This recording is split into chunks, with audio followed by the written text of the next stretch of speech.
तुमने तो बहुत पुण्य किया अपने जीवन में। देवी मैंने तो कोई पुण्य किया ही नहीं, मैं तो अधर्मी हूं, अत्यंत पापी हूं। मां बोली तुमने अपने जीवन काल में शिव पुराण कथा का श्रवण किया है, तुमने अपने जीवन काल में शिव पुराण का मनन किया है, तुमने अपने जीवन काल में शिव पुराण का अध्ययन किया है, तुमने अपने जीवन काल में शिव पुराण कथा को सुन करके उसे हृदय में धारण किया है, इसलिए तुम सभी पापों से मुक्त हो गई हो, तुम्हारे कोई पाप रह नहीं गए। तो सन्मुख हो ही जीव मोहि जबहि, जन्म कोटि अगनाश ही तबहि।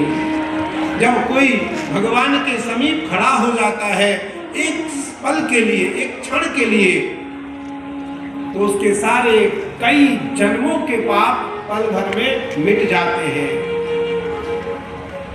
और शिव पुराण साक्षात शिव है,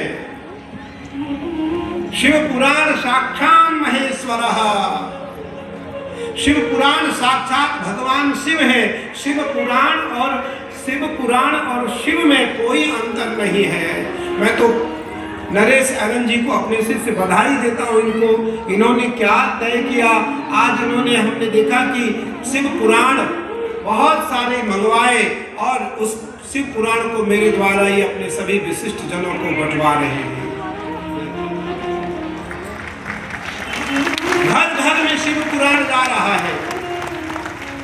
जो लोग हमसे, कुछ प्रमुख जन या कुछ लोग इनके मिलने आ रहे हैं, सबको मेरे द्वारा शिव पुराण ये वितरित करवा रहे हैं, वितरण करवा रहे हैं, मुझसे बंटवा रहे हैं। देखो, जो पढ़ेगा, जो रखेगा, जो पूजा करेगा, उसको तो फल मिलना ही मिलना है, लेकिन उसका दशांश नरेश आनंद जी और इनकी पूरी टीम को मिलना है।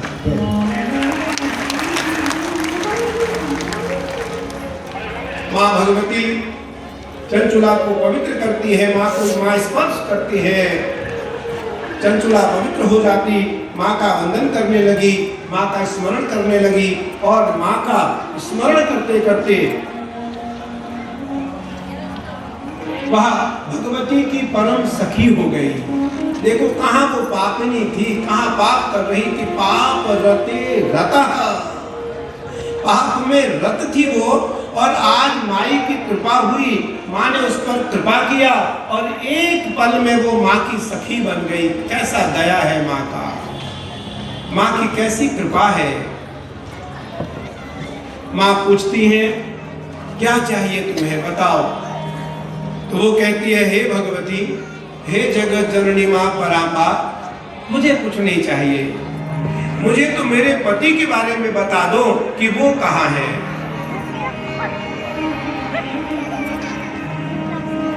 भगवती पल भर के लिए आंखें बंद की तो भगवती को दिखाई पड़ा कि उसके पति इस नरक में यातना भोग रहा है, अनेकों अनेक प्रकार की यातनाओं का भोग कर रहा है। वो माँ से बोल पड़ी, मुझे मेरे पति मुझे दिलवा दो, मुझे मेरे पति प्राप्त हो जाए। माँ भगवती कुछ दूतों को भेजती है और नर्क से, उस यमलोक से उसके पति को लेकर के आते, और पति से माँ ने जब पूछा तुमने ऐसा दुष्कर्म क्यों किया, तो बिंदु बोल पड़ा, भगवती मैं तो अधर्मी था, अत्याचारी था, कुकर्मी था, लेकिन अब मैं आपका दर्शन कर लिया, मैं पुनीत और पवित्र हो गया, मैं पुनीत और पावन हो गया। माँ भगवती से चंचुला प्रार्थना करती है, हे माँ, हम दोनों पति पत्नी को शिव पुराण की कथा श्रवण कराओ। माँ भगवती अत्यंत प्रसन्न हुई। देखो, शिव लोक में भी जाकर के वो एक ही प्रार्थना करती है, वो शिव लोक में भी जाकर के एक ही याचना करती है कि मुझे शिव पुराण सुना दो। वहां तो संभव नहीं था, इसलिए हम सब जहां हैं, इसको कौन सा लोक कहा जाता है? मृत लोक। इसके ऊपर 7 है, भूरलोक, भुवरलोक, स्वरलोक, महरलोक, जनलोक, तपलोक, सत्यलोक। 7 लोक इसके ऊपर है। और 7 लोक इसके नीचे हैं। अतल, वितल, सुतल, तलातल, रसातल, महातल और पाताल, ये 7 लोक इसके नीचे हैं। हम अमृत लोक में हैं। लेकिन यहां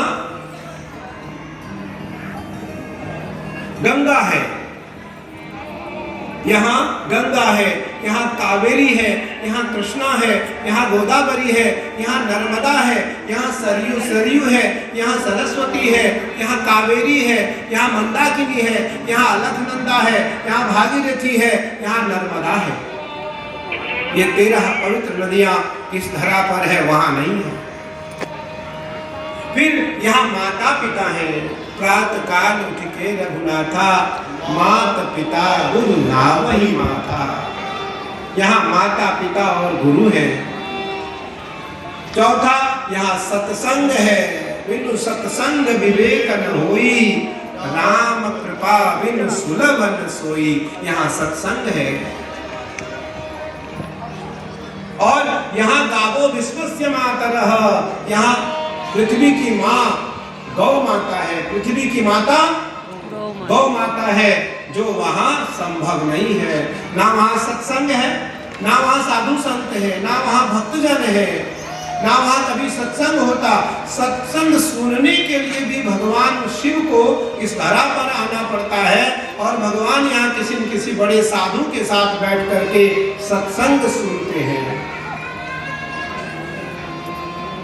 गोस्वामी जी महाराज लिखते हैं, एक बार त्रेता जुग माही, शंभु गए कुंभजरी सिपाही। संग सती जग जननी भवानी, पूज्य ऋषि अखिलेश्वरी जान। एक बार त्रेता युग का काल था। भगवान शिव माँ पार्वती को साथ में, माँ सती को साथ में लेकर के अगस्त ऋषि के आश्रम में आए और 9 दिन तक राम कथा भगवान शिव ने सुना। आखिर भगवान ने भी राम कथा क्यों सुना? भगवान राम ने भी राम कथा, भगवान शिव ने भी राम कथा, जो आदि गुरु है, वो भी आकर के राम कथा सुनते हैं। तो इसलिए बिनु सत्संग विवेक न होई, राम कृपा बिनु सुलभ न सोई। राम के कथा के बिना, सत्संग के बिना बुद्धि की जागृति नहीं हो सकती है। बुद्धि 2 प्रकार की होती है। एक हंस प्रवृत्ति बुद्धि होती है और एक राजहंस प्रवृत्ति बुद्धि होती है।